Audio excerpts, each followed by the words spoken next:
Domingo Fausto Sarmiento dijo una vez: son las escuelas primarias las que civilizan y desenvuelven la moral de los pueblos.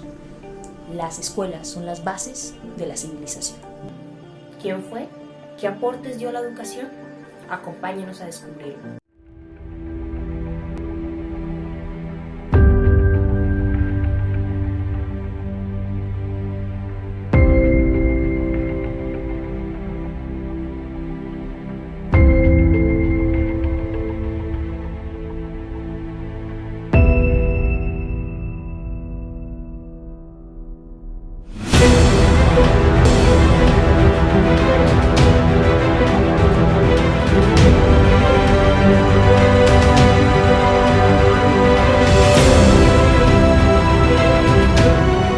Domingo Faustino Sarmiento fue un político, escritor, docente, periodista, militar y estadista argentino, gobernador de la provincia de San Juan entre 1862 y 1864, presidente de la Nación de Argentina entre 1868 y 1874, senador de la Nación por su provincia entre 1874 y 1879 y ministro del Interior en 1879. Domingo Faustino Sarmiento nació el 15 de febrero de 1811, hasta el barrio Carcasal, uno de los más humildes de la ciudad de San Juan. Su padre y su tío fueron los primeros en enseñarle el arte de la lectura y la escritura. A los 4 años ingresa a la escuela primaria, dirigida por revolucionarios. Finaliza sus estudios con honores en 1821. Sarmiento desea ingresar a una educación superior, postula, pero no puede ingresar. Al no contar con dinero suficiente, ni con familiares ni amigos influyentes, por ello no pudo continuar sus estudios y debió quedarse en San Juan. A partir de ese momento fue autodidacta. Y es aquí donde conoce a su primera esposa, Benita Martínez Pastoriza. Con el tiempo ingresa en el ejército del Justo José de Urquiza hasta la batalla de Caseros. Luego de la caída de Juan Manuel de Rosas, se instala en Buenos Aires, pero entra en conflicto con Urquiza y se vio obligado a volver a Chile. Durante este periodo, entabla discusiones con Juan Bautista Alberdi acerca de la política del país. Durante su estadía en Chile, fue miembro de la lógica masónica Unión Fraternal de la ciudad de Valparaíso, fundada el 27 de julio de 1853. En 1855 regresó a Argentina y fue redactando el diario El Nacional y actuó como miembro constitutivo de la provincia de Buenos Aires. Al año siguiente fue elegido concejal municipal de la ciudad de Buenos Aires. En 1857 y 1860 fue elegido senador y mientras tanto se desempeñó como jefe del departamento de las escuelas. En 1860 fue miembro de la Convención Constituyente y al asumir Bartolomé Mitre la gobernación de Buenos Aires lo nombró ministro de gobierno. Es aquí donde conoce a su esposa, Aurelia Vélez Sarmiento, con la cual tiene 2 hijos, Ana Faustina Sarmiento y Domingo Fidel Sarmiento. Domingo Faustino llegó a ser presidente de la República de Argentina. En 1868 tuvo como objetivo nación, constitución y libertad. Lo que lo destacó en la historia fue sus grandes aportes a la educación popular, donde puso en práctica gran parte de su pensamiento educativo, y su proyecto de educación pública, gratuita y laica.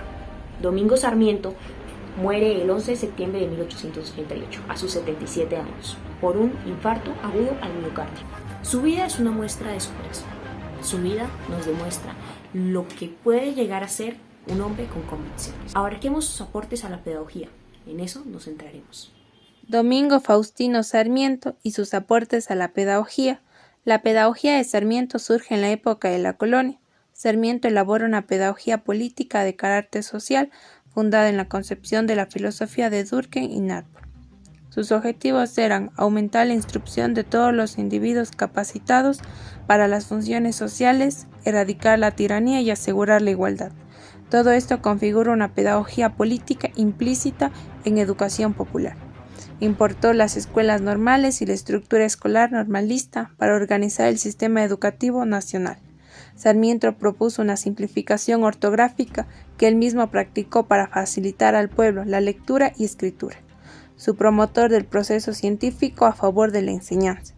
Para introducir sus nuevos métodos de enseñanza publicó sus libros método de la lectura gradual, silabario, instrucciones a los maestros para enseñar a leer con el método gradual.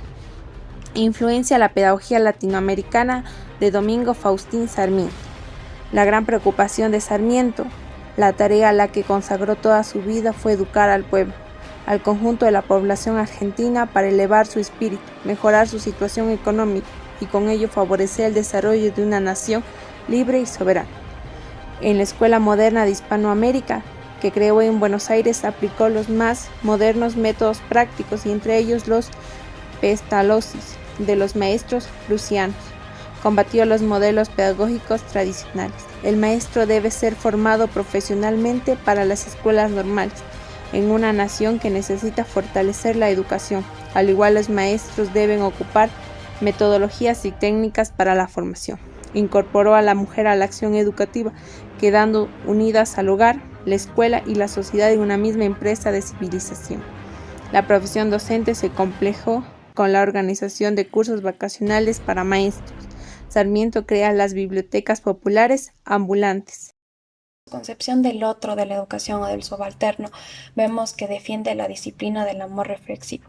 Está en contra de toda aquella disciplina que generaliza la letra con sangre entra y la labor con dolor, porque habla de lo único, de las diferencias psicológicas en el desarrollo del educando, que debería ser el centro del proceso de enseñanza-aprendizaje, en donde la actividad de los alumnos por medio de la inducción toma un papel principal, considerando que rechaza todo aquel modelo pedagógico, especialmente el tradicional, en donde el educando es el que no sabe nada.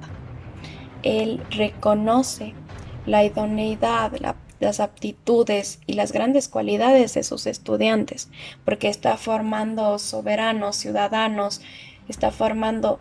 Dentro de su idea de la educación tenemos que esta está vinculada a su ámbito político. Él hablaba de educar al soberano, que sería entendido como educar a las mayorías populares, al pueblo soberano. Según su pensamiento y acción, vemos que la escuela sería un medio para transformar y perfeccionar la sociedad argentina. Uno de sus más grandes anhelos era convertir a toda la República Argentina en una escuela, porque la educación es la fuerza dinámica de la cultura.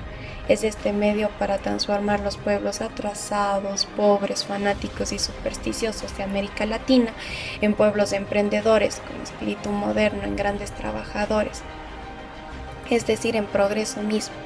Dentro de esto, la importancia de la educación pública, de los sistemas de educación popular, radica en que este es el vehículo del pueblo, es su lengua propia. La educación primaria sería la verdaderamente popular, mientras que la educación superior es aristocrática y elitista, porque no toma en cuenta las condiciones y aptitudes de los aspirantes, sino solo su posición social. Él mismo no tuvo acceso a la educación media y superior. Sus modelos de países serían los europeos y estadounidense, porque aquí hay una educación sin distinciones sociales y para las grandes mayorías, lo que se contrasta con en los países hispanoamericanos una educación grupal, selectiva y aristocrática de la época colonial, en donde muchas veces el fanatismo político se mezcla con los intereses sociales.